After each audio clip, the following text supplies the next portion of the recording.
కార్మికుల హక్కుల సాధన కోసం ఐక్యంగా ఉద్యమాలు నిర్వహించాలని ఏఐటీయూసీ రాష్ట్ర కార్యదర్శి మాడ హనుమంతరావు పిలుపునిచ్చారు. మండల కేంద్రమైన దుర్గిలో సిపిఐ సీనియర్ నాయకులు కాసుల శేషయ్య ప్రాంగణంలో ఆదివారం all India trade union Congress Macherla నియోజకవర్గ బిల్డింగ్ వర్కర్స్ యూనియన్ 5వ మహాసభలు నిర్వహించారు. ఈ కార్యక్రమానికి మాచర్ల నియోజకవర్గ ఏఐటీయూసీ కార్యదర్శి మిద్దెపోగు బాబురావు అధ్యక్షత వహించారు.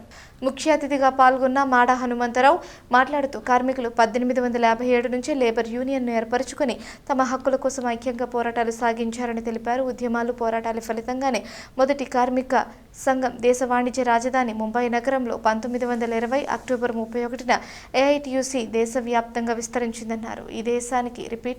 ఈ సంఘానికి నాటి జాతీయోద్యమ నాయకులు బాలగంగాధర తిలక్, లాలా లజపతిరాయ్, పండిట్ జవహర్లాల్ నెహ్రూ, సుభాష్ చంద్రబోస్, వివి గిరి లాంటి మహోన్నతులు బాధ్యతగా పనిచేశారని గుర్తు చేశారు. వీరి పాలనలో పరిశ్రమల స్థాపనకు కృషి, కార్మికుల చట్టాలను అమలు చేయుటకు ఎంతో శ్రమించారన్నారు. స్వాతంత్ర ఉద్యమంతో ఏమాత్రం సంబంధం లేని మితవాద భావజాలం వారసులైన నరేంద్ర మోడీ ప్రభుత్వం నేడు పోరాడి సాధించుకున్న 29 కార్మిక చట్టాలను కాలరాసి 4 లేబర్ కోడ్లుగా మార్చి కార్మికులకు తీవ్ర నష్టాన్ని, కష్టాన్ని కలుగజేసిందన్నారు. పోరాటం చేస్తే కోల్పోయేది ఏమీ లేదని, బానిస సంఖ్యల నుంచి విముక్తి పొందేందుకు కార్మికులు ఐక్యంగా ముందుకు సాగాలని పిలుపునిచ్చారు. కేంద్రంలోని మోదీ ప్రభుత్వం కార్మికులు, కర్షకుల హక్కులను కాలరాస్తూ పెట్టుబడిదారులకు ప్రాధాన్యత ఇస్తోందని ఆయన విమర్శించారు. కార్మికుల హక్కులు, సంక్షేమం కోసం ఏఐటీయూసీ నిరంతర పోరాటాలు కొనసాగిస్తోందన్నారు. కార్మికుల ఐక్యత కోసం సమైక్య ఉద్యమాలు చేపట్టాల్సిన అవసరం ఉందని, కార్మికుల సంక్షేమం విషయంలో రాజీ పడే ప్రసక్తే లేదని స్పష్టం చేశారు. మహాసభల సందర్భంగా తొలుత పార్టీ జెండాను ఎగరవేసి కార్మికులు నినాదాలు చేశారు. అనంతరం నిర్వహించిన సభలో జిల్లా కార్యదర్శి కాసా రాంబాబు, మిద్దెపోగు బాబురావు, మాస్టర్లు జీవి అనంతరామయ్య, రాజశేఖర్, కాలువ శివయ్య, కొమెర వెంకట్రావు, పలువురు కార్మిక నాయకులు ప్రసంగించారు. ఈ కార్యక్రమంలో సౌరయ్య, మాచర్ల బాబురావు, బొల్లెదుల అండమ్మ, బండ్ల అప్పారావు, నర్రసీను, మోడయ్య తదితరులు పెద్ద సంఖ్యలో పాల్గొని మహాసభను జయప్రదం చేశారు. అదే కార్మికుల కోసం ఈ దుర్గి మండలాన్ని వేదిక చేశారు మా శివయ్య గారు. అందరూ భవన నిర్మాణ కార్మికులు, హమాలీలు, అన్ని కార్మిక సంఘాల సైడ్ నుంచి మనకి ఇక్కడ ఈ కందిపప్పు మిల్లులు, వీధి ముఠా వర్కర్లు, పత్తి ముఠా వర్కర్లు ఇక్కడ ఎక్కువగా ఉన్నారు.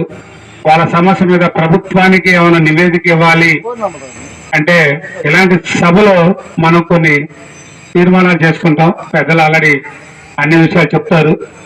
ఉపయోగం లేకుండా ఎక్కడెక్కడో పనిచేస్తే ఉపయోగం లేదు. అలాంటి విద్యని అందించాలనే ఉద్దేశంతో మరి మహారాష్ట్ర మన యొక్క సిపిఐ అనుబంధ సంస్థ ఎందుకు వచ్చానంటే ఇక్కడ మన సిపిఐ పార్టీకి అనుబంధ సంస్థ ఏఐటీసీ. అలానే ఉపాధ్యాయ సంఘాలలో కూడా మాకు అనుబంధ సంస్థ ఒకటి ఉంది, అదే స్టేట్ టీచర్స్ యూనియన్ ఎస్టీయూఏపీ. గమనించండి, ఈ ఎస్టీయూఏపీ కూడా ప్రతి సంవత్సరం కూడా మహాసభలు నిర్వహిస్తాయి. ఒక ఉద్యోగస్తులకే కాదు, కార్మికులకు కూడా ప్రతి పనికి అవసరమైన ఉద్యమాలలో పాల్గొంటూ ఉంటాం. కనుక ఒక కార్మికుడికి ఖచ్చితమైన దాంతో పాటు ఆరోగ్యాన్ని అందించాలి. మనకి ఆ చట్టాలను తెలుసుకోండి. సో ఇక్కడ చెప్తారు, నేను ఆ పని లేదు కనుక కార్మికులకు కొన్ని ప్రత్యేక చట్టాలు ఉన్నాయి. కార్మికులుగా పనిచేసి చికాగో నగరంలో పెద్ద ఎత్తున పోరాటం చేస్తుంటే అక్కడ మన కార్మికుల పైన పోలీసులు విచక్షణారహితంగా కాల్పులు చేర్పి ఆ కాల్పుల్లో మరి మరణిస్తే ఆ మరణించే రక్తం నుంచి పుట్టినటువంటి జెండానే మన ఎర్ర జెండా అని చెప్పి